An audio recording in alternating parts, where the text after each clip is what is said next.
Actually, ma'am, wala pa tayo doon dahil yung mga abogado lang yung nagtatrabaho. Hindi ko talaga alam kung anong ginagawa nila. But I have a meeting with them. Last question, please.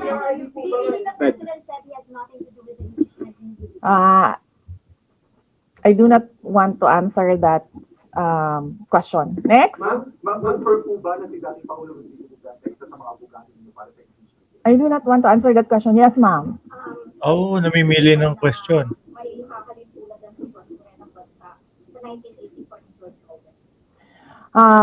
I do not want to answer that question. Last Last. question. Last question.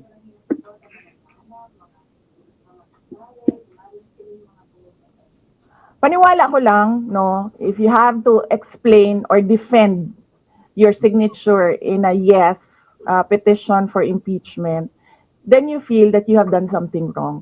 Kasi kung wala ka namang ginawang mali, bakit mo i-defend yung pirma mo? Thank So yun yung you. paniwala ko. Ma'am, naniniwala po ba kayo na may gumagalaw po, may gumalaw po for the impeachment? May gumalaw po na parang money. I do not want to answer that question. Yes. Endorsing senators, lalo na sa PDP, especially that may possibility na mag-overlap yung free trial sa next month. Hindi pa namin napapag-usapan kung ano yung gagawin ko for the upcoming campaign and election.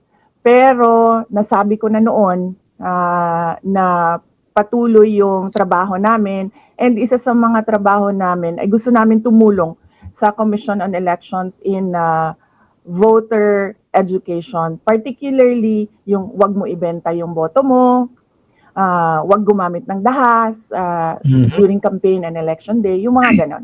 Ma'am, payo niyo lang po sa ating mga kababayan na nangyayari po ngayon sa ating bansa. Yes, sabi ko nga kanina sa statement ko sa ating mga kababayan na patuloy na sumusuporta, nagmamahal, nagdarasal, napakahalaga nun, ay manalig lang sila dahil sa taong bayan ang tagumpay.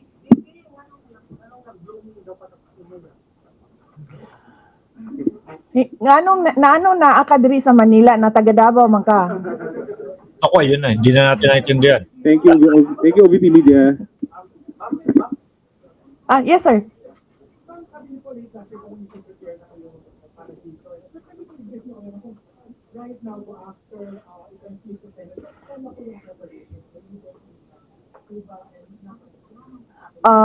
Well, may meeting kami mamayang hapon dahil nag-meeting sila kahapon. Aha. Hindi ako sumali. So merong briefing, legal briefing mamaya ang mga lawyers. So I will know more this afternoon. Pakikita nyo na yan pagpasok nila ng kanilang entry of appearance. Ma'am, tulikuan pa ako kahit may nagkakandaan pa kayo.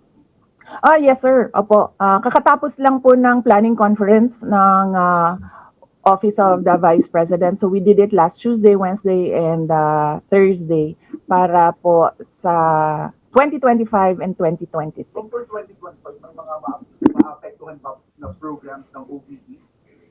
Yes, nag-announce na kami no na wala kaming wala kaming burial and medical assistance dahil tinanggal yung line na yon sa budget So hindi ka na pwede maglagay ng budget How doon. about the other programs? Pero gumanda si BP. How confident are you that you won't be convicted in the impeachment court? Wala pa tayo. Masyadong pang malayo yan, ma'am. Umuti. Wala pa tayo. Hindi pa natin inaano yan. Final question, please. Ina-assess ngayon. Final question. Nagtanong ka na ba? Kanina? O sige, Final ikaw. question, Lance. Ang hirap magtanong kasi pinipili lang eh. Are you more decided? Ano? Okay. So wala pa tayo dyan. Wala pa tayo dyan. But nasabi ko naman di ba, paulit-ulit kung we are seriously considering that. But it's difficult to decide without numbers. So kailangan malaman yung surveys and numbers. Sa next year pa yun. Oo. Sir, nagtanong ka na? Sabi ni May, anong gumanda? Mukhang so stress nga. Hindi, kumbaga, Nung dati niya versus ngayon. Kasi ngayon parang ang dami nang nabago eh. Mga, yan, Yes, gluto sir. tayo. Oo. Alam ko po yung penalties ng impeachment, and the moment na nag-resign ako sa Department of Education, before ako nag-resign sa Department of Education, pinag-isipan ko na lahat yan. Sa ngayon ba, masasabi ninyo na lalo pa kayong naingganyo na ituloy ang pagtakbo sa 2020 presidential election? Nasagot ko na ata yung kanina sa question ni Sir na nakaitim. Sir. Number one in the article. Sabi may assassination, sila nagsasabi may assassin, may gunman. Meron, di ba? Next po, GDB. Not say that. Sola. Confident kayo sa numbers ng House. And sabi nyo, hindi kayo confident. Ba't biglang hindi niya na sinabi? Meron, di ba? Sinabi niya yun. Confident sa mga senador. So, ngayon, how do you feel about that? Do you feel so confident with the numbers in the Senate? Sandali, Mama. Kailan ko sinabi yun, may confidence ako sa numbers sa Senate? Ano exact na sinabi ko? Sorry I cannot remember the exact words that I used. Parang nag-confident kayo with regard to Senate sa mga friends and allies. Unlikely ako magsasabi ng ganyan ba? Pero I need I will answer that next time. Now, sa Senate. Ah, Supposedly, receive nila yung impeachment complaint the other day, pero nag-close sila agad because of the last step. well, that is their prerogative as a body, no? So, we have to respect the Senate kung ano yung desisyon nila. Dahil sila yung mga nandoon sa loob. So far, you feel assured about your allies at the Senate? We haven't talked. I have not talked to my friends in the Senate. Wala. Last question, please. Ala ko hindi sila tatanggap ng Bakit? question. Sabi daw po niya, siya yung post impeachment daw po. Bakit kaya? Maybe we should ask. Maybe we should ask her first. Bakit niya iba-block yung impeachment? How do you people, how do you people, hindi niya supportado yung impeachment, pero number one na, unang-unang pumirma yung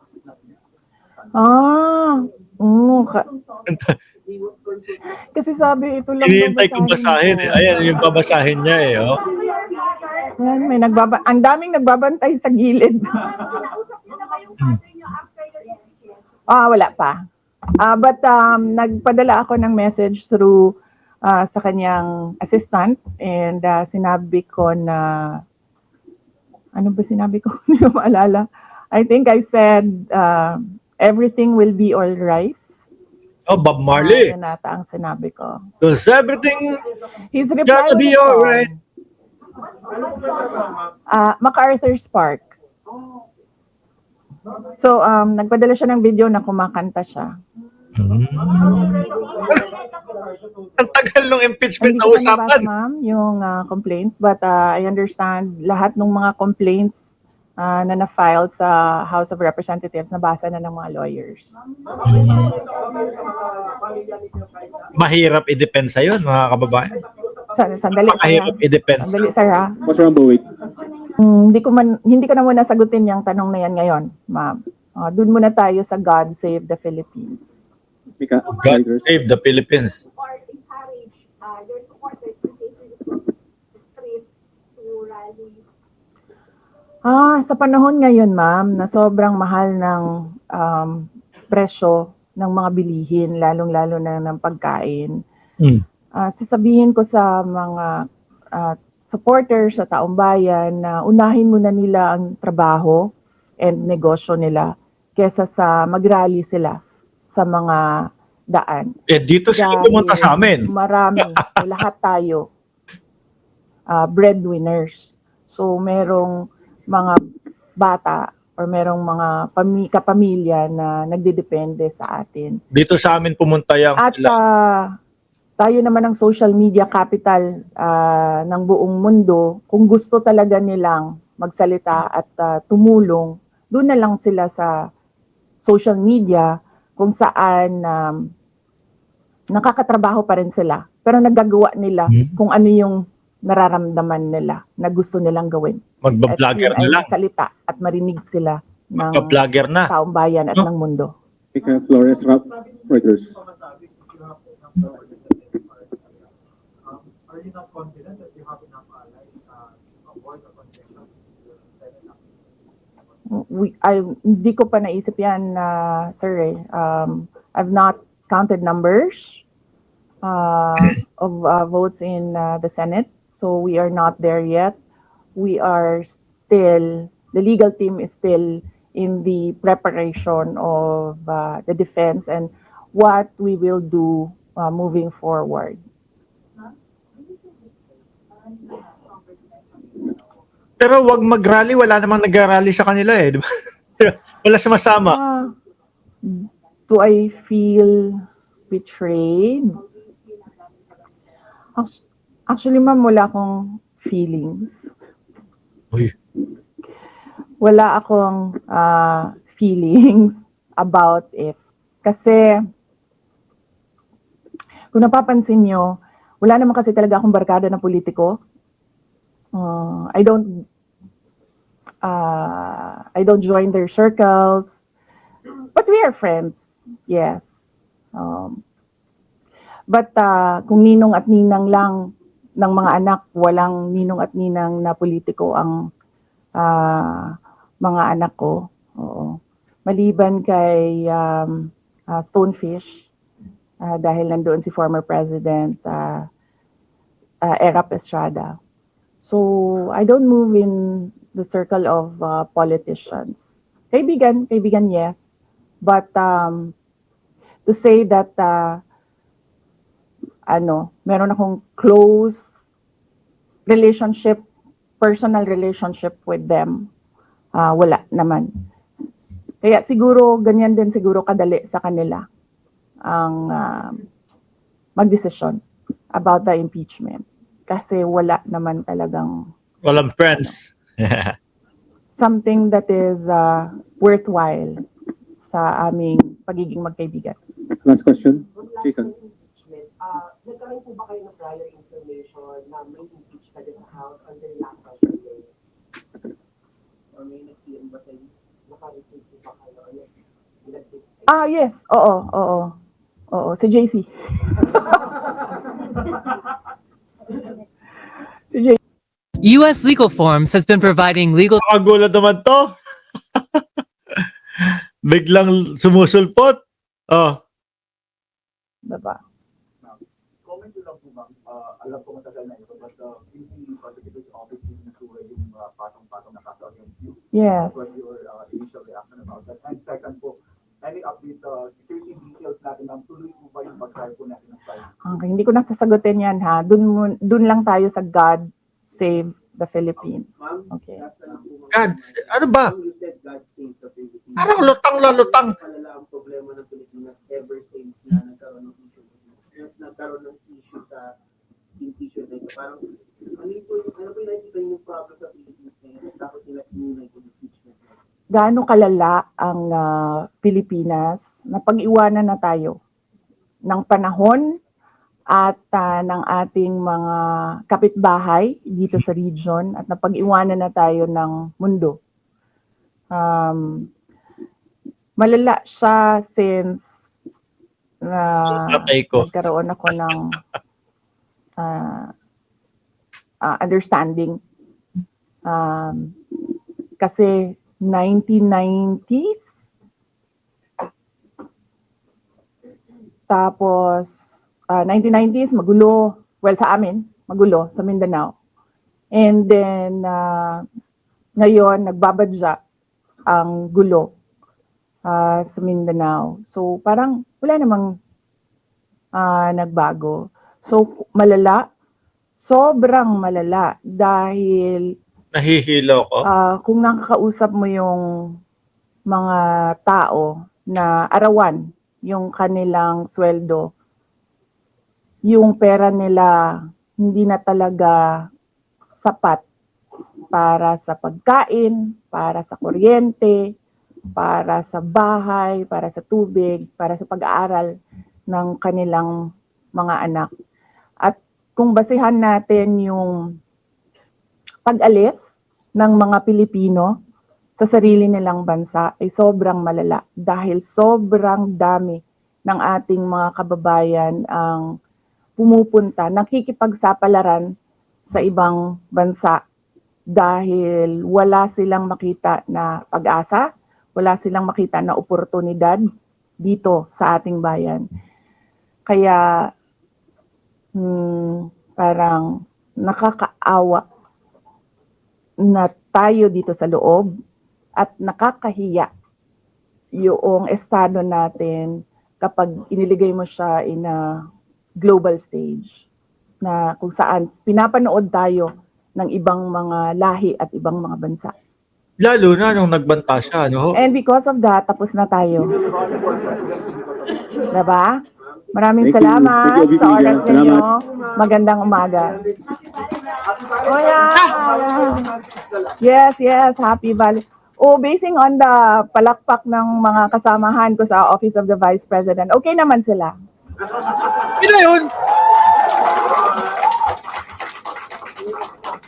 At mga Lenny supporters pa yan ha, tingnan mo, pero pumapalakpak sila sa akin. So ano, Valentine's? Yes, Valentine's. Alam nyo, mas masakit pa ang maiwanan ng boyfriend o girlfriend kesa ma-impeach ka ng House of Representatives.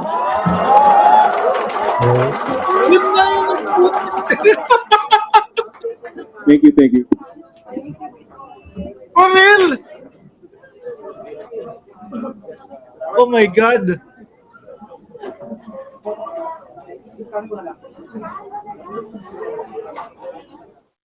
Jesus Christ! Ina... Ay, naku po! Yun yun!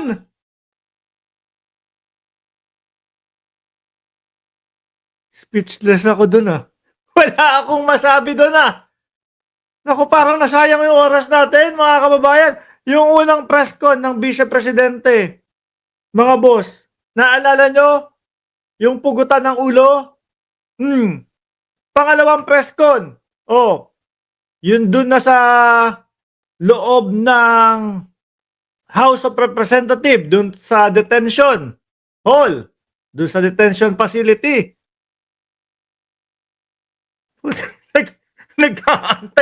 Nag-aantay ako yung isang malaliman, isang talagang madiin kung ano yung sasabihin. Anyway, mga kababayan, since mukhang wala namang kwenta yung sinabi ng Vice Presidente, mag-topic na lang ho tayo, mga bossing. Gulat ako dun talaga. Sabi ko, inaabangan ko, mga boss, inaabangan ko na basahin niya. Di ba sabi babasahin? Ano po, sabi ko, nandun yung nilalaman. Kaya paulit-ulit ako na sinasabi ko is, sige na, basahin na kung babasahin para malaman natin kung ano yung mismong laman. Parang nagpapansin lang. Walang... Patawag pa ng press con yun. Siguro sabi ng mga media, boss, wala tapos ang gulo-gulo pa. Ang sabi hindi tatanggap ng mga katanungan. Tumanggap naman din ng katanungan. Kaya lang, piniling-pinili lang.